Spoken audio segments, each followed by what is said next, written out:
सच्चिदानंद रूपाय विश्वोत्पत्त्यादि Hathaway तापत्रय विनाशाय श्री कृष्णाय वयम नमः। आज જ્યારે સુદામડા મધ્યે શ્રીમદ ભાગવત સપ્તાહ ચતુર્થ દિવસ કહેવાય છે કે બહારની ગંદકી સાફ કરવાનું કામ પાણી કરે છે તો અંદરની ગંદકી સાફ કરવાનું કામ ભગવાનની વાણી કરે છે। અને એવી વાણી તમારા કાન સુધી પહોંચાડનાર વ્યાસાસને બિરાજમાન આદરણીય પરમ પૂજ્ય શ્રી રાજાराम बापू आ प्रसंगे उपस्थित श्री प्रफुल्लराम महाराज, सूर्य मंदिर महंत श्री, सर्वे साधु संतो, आयोजन करता माताजी श्री, आप सौ गामना भाईओ बहनों, माताओं ने वडीलों, कहेवाय छे के समुद्रनी अंदर पण गहनता छे अने श्रीमद भागवतनी अंदर पण गहनता छे, पण समुद्रनी अंदर डूबकी मारवाथी बूडी जवाय छे, ज्यारे श्रीमद भागवतनी अंदर डूबकी मारवाथी तरी जवाय छे। रामचरित मानस छे जीवता शीखवाड़े छे ने श्रीमद भागवत छे मरता शीखवाड़े छे। कहेवाय छे के परीक्षित राजा ने श्राप हतो के 7मा दिवसे मृत्यु थई, एमां कोई फरक नहीं पड़तो। श्रीमद भागवत सांभळ्युं छतां एमनुं मृत्यु तो 7मा दिवसे ज थाय छे। फरक शुं पड्यो के मौतनो डर जतो रह्यो। मृत्यु शुं छे, आत्मा शुं छे एनी अमने परख थई अने जे मृत्युनो भय हतो ए अंदरथी निकળી गयो। એટલે मानव जीवन मळ्युं छे ए बहु किंमती छे। कोईना हाथमां किंमती मोबाइल जोईए अने आपणे प्रश्न थाय के आ केटली किंमतमां आव्यो होय छे। कोई पासे गाड़ी किंमती जोईए तो प्रश्न थाय कि आ गाड़ीनी किंमत केटली हशे, पण भगवान आपणने प्रश्न करे छे कि आ तमारा हाथमां जे मानवनो देह छे ए केटली किंमतमां छे, केटली किंमतमां तमने मळ्यो छे एनी कोई ख्याल खरो तमने? ले बड़े भाग मानुष तन पावा, श्रुतुर्लभ सब ग्रंथ न गावा, अने एथी विशेष बड़े भाग संतन कर संगा, बिनु प्रयास होई भव भंगा। मानव देह मळवो ए उत्तम छे, पण एनी साथे साथे संतोनो संग, कथा श्रवण कीर्तननो लाभ मळवो ए बहु दुर्लभ छे। એટલે ગરુડજી અને કાકભૂષુંડીજીનો પણ સંવાદ છે। ગરુડજી પૂછે છે, પ્રથમ ही કહું નાથ મતિ ધીરા, સબતે દુર્લભ કવન શરીરા। હે નાથ, હે સ્વામી, હું તમને નમસ્કાર કરીને પૂછું છું કે ઉત્તમમાં ઉત્તમ દેહ કયો છે? ત્યારે કાકભૂષુંડીજી જવાબ આપે છે કે નર્તન સમનઈ કવનેવું દેહી, જીવ ચરાચર જાચત દેહી। મનુષ્યના દેહ જેવો ઉત્તમ કોઈ દેહ નથી, અને દરેક યોની એને માંગણી કરે છે કે અમને મનુષ્ય દેહ પ્રાપ્ત થાય। દેવોને પણ દુર્લભ છે। ઘણી વખત મનુષ્ય દેહ તો મળી ગયો છે, પણ એવો પ્રશ્ન થાય કે દેહ મળ્યા પછી શું? ભગવાન આપણને ગમે છે, કૃષ્ણ અને કંસ બંને મિથુન રાશિના, પણ ગમે તો આપણને કૃષ્ણ જ ને। રામ અને રાવણ તુલા રાશિના, પણ ગમે તો આપણને રામ જ ને। तो पैसो अने परमेश्वर बंने कन्या राशिना, पण परमेश्वर ज गमे एवुं काई नक्की खरुं? एटले शुं गमतुं करवुं ए आपणा मननी वात छे। कारण के मन एवुं चंचल छे, मन एवुं शुं विचारशे।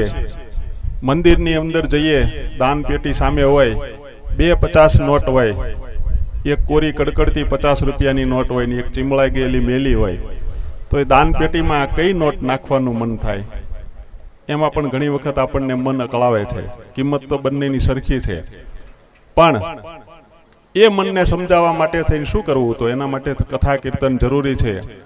कबीर ये मन मलिन है, धोई न छूटे रंग, के छूटे हरि नाम से न के संतन के संग।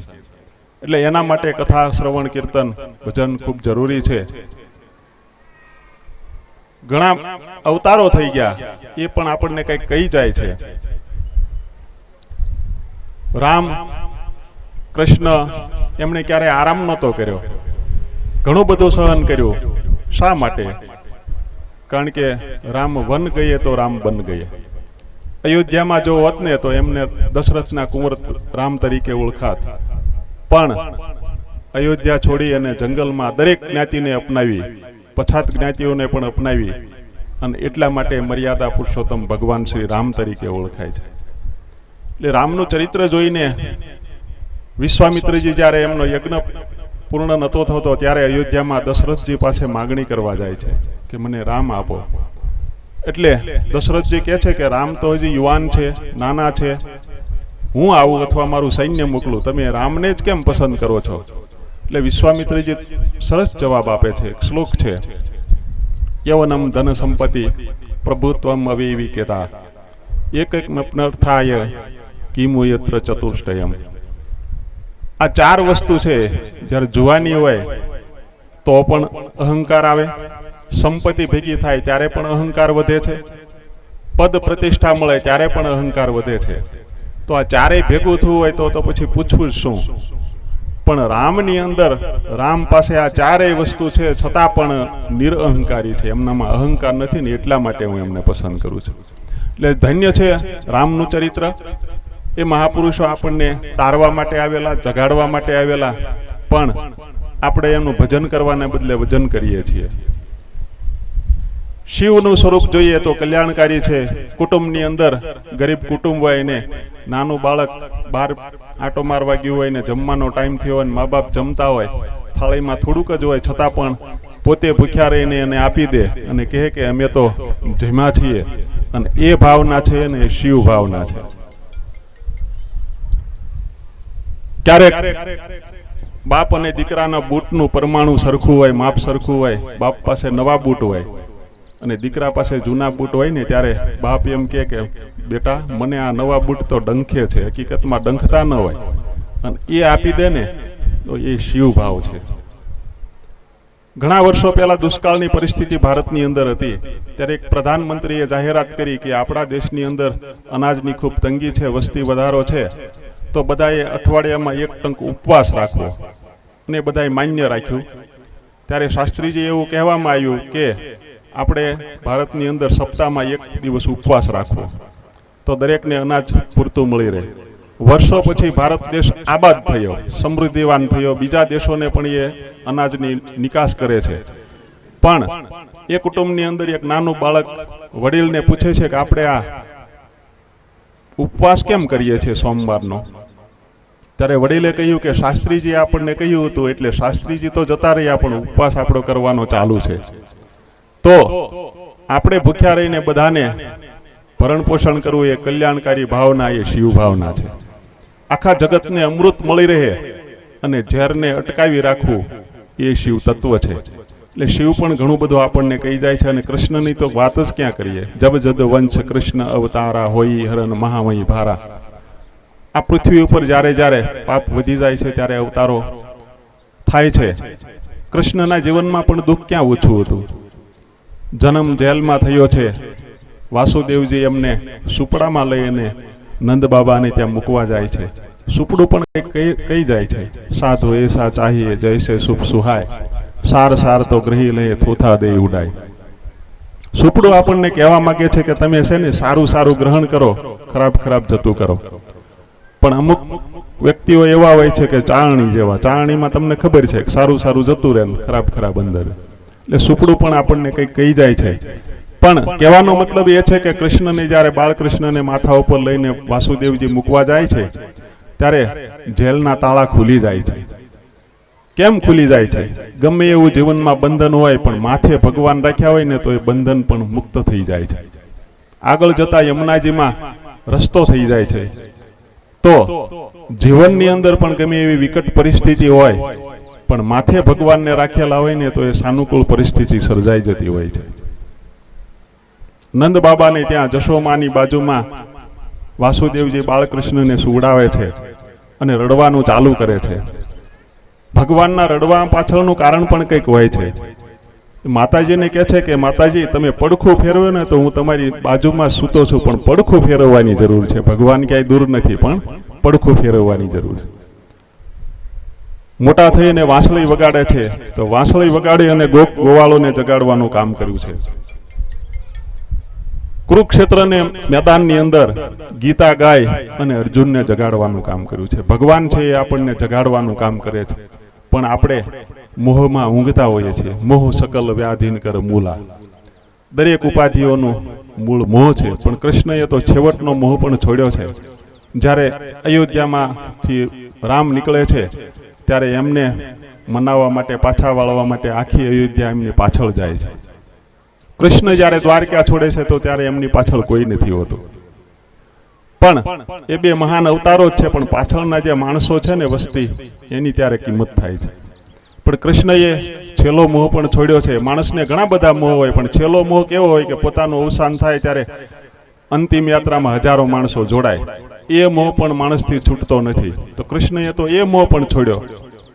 મરનો ભલો વિદેશ મેં જહા નહીં અપનો કોઈ, માટી ભરખે જનાવરાને સબસે મંગલ હોય. છેવટનો મોહ પણ કૃષ્ણએ છોડ્યો છે. તો આપણા જીવનની અંદર તો નાની એવી મુશ્કેલી આવી જાય તો માણસો આત્મહત્યા કરવા તરફ પ્રેરાય છે. મહાન અવતારો છે, એમના ઉપર તો કેટલું બધું સંકટ પડ્યું હતું. એના કરતાં તો આ જંગલના ઝાડવા સારા, કે પાનખરમાં એકેય પાંદડું ઝાડવા ઉપર નથી હોતું, તો એકેય ઝાડવાએ આત્મહત્યા ન કરી. એને વિશ્વાસ છે કે વૈશાખમાં વન વળશે, નવા પાંદડા આવશે, પણ માણસને વિશ્વાસ નથી.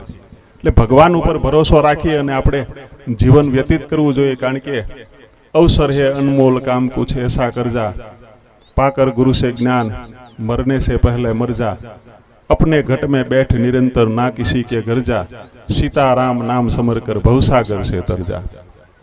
મરવાની વાત કરી છે.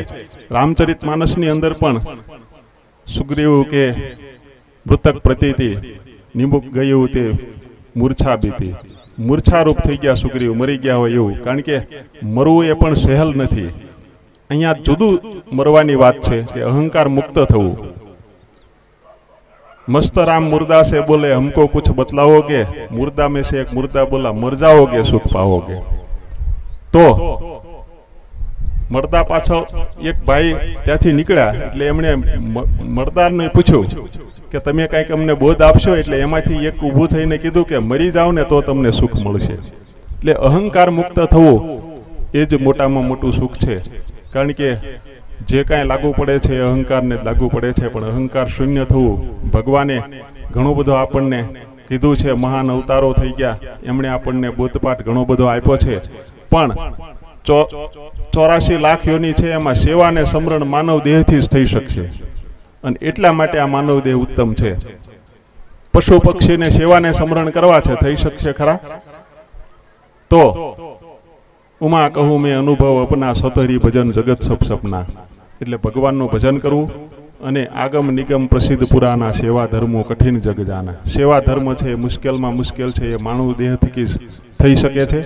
એટલે આવા કાર્યો થતા હોય ત્યારે હું કહું છું કે કદાચ બેંકમાં મૂકેલા પૈસા ખોટા થાય, છોડને પાયેલું પાણી કદાચ નિષ્ફળ જાય, કે જમીનમાં વાવેલું બી નકામું જાય, પણ સારા કાર્યોમાં તમે જે સેવાકીય સંપત્તિ, સમય અને શક્તિનો ઉપયોગ કરો છો એ ક્યારેય નિષ્ફળ જવાનો નથી.